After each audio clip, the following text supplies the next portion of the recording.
নমস্কাৰ প্ৰথমে মই এজ ৰংপুৰ চেনেললৈ আপোনাক মই শৰৎ গগৈ স্বাগতম জনালোঁ আজি মোৰ এই ভিডিঅ'টোৰ জৰিয়তে আপুনি জানিব পাৰিব 320 এগ ইনকিউবেটৰ এটা আপুনি ঘৰতে কেনেকৈ প্ৰস্তুত কৰি ল'ব পাৰিব আৰু এই ইনকিউবেটৰটোত কি বস্তু প্ৰয়োজন হ'ব আৰু ওয়াৰিংটো কেনেকৈ কৰিব এই গোটেইখিনি কথা মই এই ভিডিঅ'টোত উপস্থাপন কৰিম গতিকে আপুনি ভিডিঅ'টো প্ৰথমৰ পৰা শেষলৈকে চাওক আপুনি বহুতখিনি কথা জানিব পাৰিব আৰু যদি আপুনি মোৰ চেনেলটোলৈ প্ৰথম আহিছে তেতিয়াহ'লে সাবস্ক্ৰাইব কৰি দিব লগতে বেল আইকনটো দবাই ল'ব আৰু যদি ভিডিঅ'টো চাই ভাল পালে লাইক কৰিব শ্বেয়াৰ কৰিব হেয়ে আহক এতিয়া আমি তেনেহ'লে ভিডিঅ'টো আৰম্ভ কৰোঁ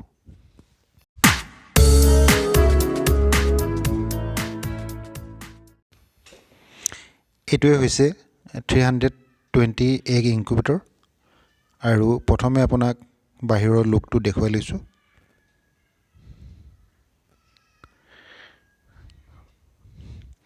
সাইডত এই বক্সটোৰ সাইডত মই এখন এক্সজাষ্ট ফেন দিছোঁ যেটো যদি ওভাৰহিট হয় তেতিয়াহ'লে এই এক্সজাষ্ট ফেনখনে ই কন্ট্ৰোল কৰিব আৰু বেক সাইডৰ মই এটা হোল কৰিছোঁ তাৰ অক্সিজেনৰ কাৰণে আৰু ইয়াৰ এটা সুবিধা ইয়াৰ এডাল কৰ্ডৰ দ্বাৰা সংযোগ কৰিলে ই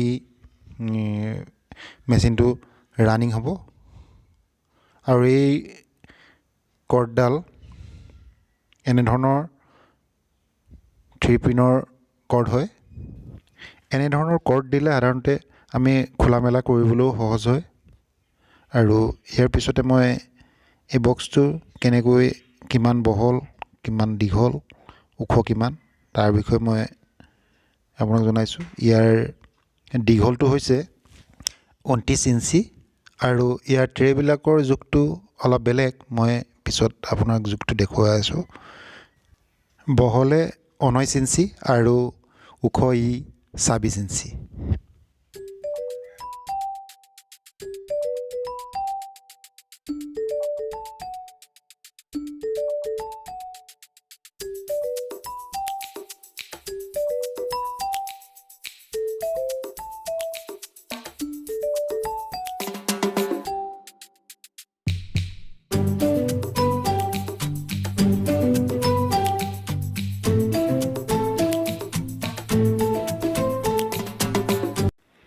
এই ইনকিউবেটৰটোত মই এক্সিছ M452 মডেল থাৰ্মোষ্টেটটো ব্যৱহাৰ কৰিছোঁ ইয়াৰ সুবিধাটো দুইটা কন্ট্ৰোল কৰে হিউমিডিটি আৰু টেম্পাৰেচাৰ গতিকে ই বৰ সুবিধা আৰু এই সাৰ্কিটখনে 500 এগ ইনকিউবেটৰটো ব্যৱহাৰ কৰিব পাৰি ইয়াৰ প্ৰথম সুইচটো হ'ল এই গোটেই মোৰ ইনকিউবেটৰটো ৰানিং কৰিব আৰু যে নেক্সট যেটো সুইচ আছে এই সুইচটোৱে ইনকিউবেটৰৰ ভিতৰত থকা কণীবিলাকক নিৰীক্ষণ কৰিবৰ কাৰণে এটা লাইট মই লগাই দিছোঁ এই সুইচটোত আৰু এইটো হৈছে ইণ্ডিকেটৰ আমাৰ কাৰেন্ট থাকিলে এই ইণ্ডিকেটৰটো জ্বলি থাকিব ইয়াৰ পিছতে মই আপোনাক ইয়াৰ কেনেকৈ মই যন্ত্ৰপাতি সংস্থাপন কৰিছোঁ আৰু কোড কৰিছোঁ এইটো এই মই বক্সটো খুলি পিনে দেখুৱাম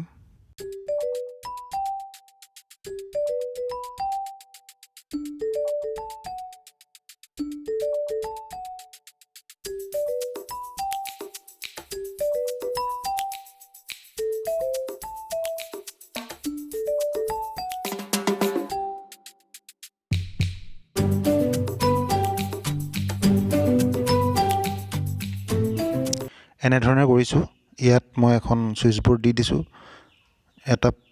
দুটা প্লাগ দিয়া আছে এটা হৈছে হিউমিডিটিৰ কাৰণে আৰু আনটো হৈছে মোৰ এই সাৰ্কিটখনত যেটো 12 ভোল্টৰ এডাপ্টাৰ লগোৱা আছে সেই এডাপ্টাৰৰ প্লাগ হয় আৰু ইফালে এখন মই বৰ্ডখন লগাইছোঁ সুইচৰ বেক সাইডটো হয় এনেধৰণে লগাইছোঁ ইয়াত মই এক্সজাষ্ট ফেনখন কন্ট্ৰোল কৰিবৰ কাৰণে এখন W1209 সাৰ্কিট এখন লগাইছোঁ আৰু ইয়াত মই 39ত মই সেট কৰি দিছোঁ যদি ওভাৰহিট হয় 39 হৈ যায় তেতিয়াহ'লে ই যিখন এক্সজাষ্ট ফেন আছে ফেনখন ৰানিং কৰিব আৰু বক্সৰ ভিতৰ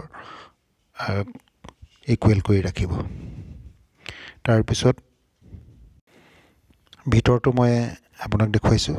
ইয়াত 4খন ট্ৰে সংস্থাপন কৰিছোঁ।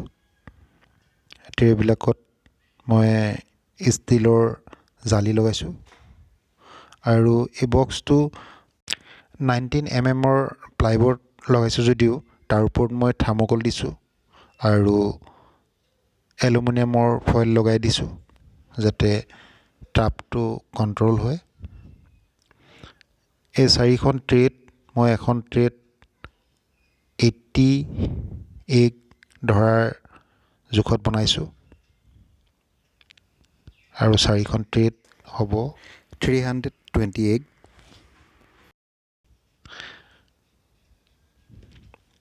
ছাইডতো মই তেনেকৈ ধৰণে থাৰ্মোকল লগাই তাৰ ওপৰত এলুমিনিয়ামৰ ফইল লগাই দিছোঁ। এখন 4 mm গ্লাছ দিছোঁ আৰু এই গ্লাছখনে অবজাৰভেশ্যন কৰিব পৰা হ'ব গোটেইকেইখন ট্ৰেবিলাক এনেধৰণে আপুনি আগলৈ আনি কণীবিলাক লৰাব পাৰিব আৰু এই লাইটটো দেখিছে, এই লাইটটোৱে এই বক্সটো পোহৰাই ৰাখিব। ট্ৰেবিলাকৰ জোখটো হ'ল 18 × 16 ইঞ্চি হয়। এই বক্সটোৰ মই প্ৰত্যেকখন ট্ৰে টেম্পাৰেচাৰ টেষ্ট কৰিছোঁ আৰু প্ৰায় প্ৰত্যেকখন ট্ৰে টেম্পাৰেচাৰ সমানে দেখুৱাইছে আৰু ইয়াৰ যিটো ৰিজাল্ট সেইটো মই নেক্সট ভিডিঅ'ত আপোনাক জনাম।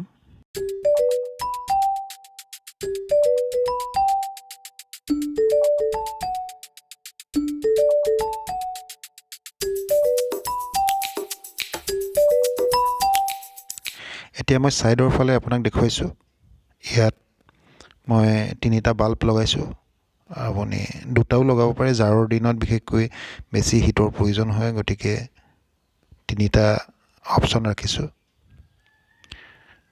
ইয়াত এইটো হিউমিডিটিৰ কাৰণে, হিউমিডিটি ফগাৰটো মই ইয়াত এনেধৰণে ব্যৱহাৰ কৰিছোঁ আৰু ভিতৰৰ ফালে 2খন ফেন লগাইছোঁ আৰু সেই ফেনকেইখনে ইয়াৰ হিট ভিতৰলৈ ঠেলি থাকিব। ইয়াত যিটো হিট জেনেৰেট হ'ব এই হিটটো আমাৰ ট্ৰেবিলাকৰ ফালে পঠিয়াই থাকিব আৰু ইয়াতো তেনেকৈ মই থাৰ্মোকল লগাই ছাইডত এলুমিনিয়ামৰ ছিট লগাই দিছোঁ। এনেধৰণে হিউমিডিটি প্ৰডাকশ্যন হৈছে দেখিছে আৰু সেই হিউমিডিটি আমি কিমান পৰিমাণৰ লাগে আমি থাৰ্মোষ্টেটত ছেটিং কৰি দিলে ই অট'মেটিক এই বক্সটোৰ ভিতৰত হিউমিডিটি প্ৰডাকশ্যন কৰি থাকিব। আৰু ফেনকেইখনৰ আগত আপুনি দেখিব সৰু সৰু নেট লগাই দিছোঁ যাতে পোৱালি ওলালে সিহঁতি ফেনখনত লাগি যাতে আঘাত নাপায়, সেইবাবে মই ফেনখনৰ আগত নেট ব্যৱহাৰ কৰিছোঁ।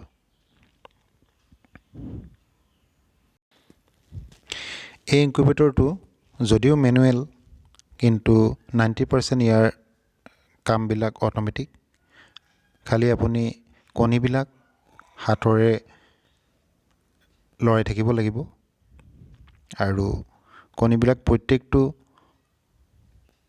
নলতীয়ালো হাতৰে যদি আপুনি মোহাৰি দিয়ে, ইফালৰ পৰা সিফালে পঠিয়াই দিয়ে, তেনেধৰণৰ আপুনি কৰিব পাৰিব। তেতিয়া খুব সোনকালে হৈ যাব। এই নেটখনত এনেধৰণে লৰাই দিব যাতে প্ৰত্যেকটো কণী আপোনাৰ লুটি খায়। তেনেকৈ কৰিলেই হ'ব। আৰু ভিতৰৰ ফালে দেখিছে এইটো হোল এটা আছে, সেইটো অক্সিজেনৰ কাৰণে লগাইছোঁ। ইয়াত মই হোল এটা দিছোঁ যদিও আৰু এগজাষ্ট ফেনৰ ছাইডেদিও অক্সিজেন সোমাব পাৰিব আৰু যিখন ইনকিউবেটৰৰ দৰ্জা আছে, দৰ্জাৰ ছাইডত কিছুমান ফাঁক আছে, সেই ফাঁকবিলাকেও অক্সিজেন সোমাব পাৰিব। গতিকে এনেধৰণে আপুনি কৰি ল'লে একেলগে 320টা কণী ইনকিউবেটৰত দি পোৱালি উলিয়াব পাৰিব। আজি মোৰ ভিডিঅ'টো ইমানেই আছিল। আকৌ এটা এনেধৰণৰ ভিডিঅ'ত আপোনাক লগ পোৱাৰ আশাৰে আজিলৈ সামৰিলোঁ। ধন্যবাদ।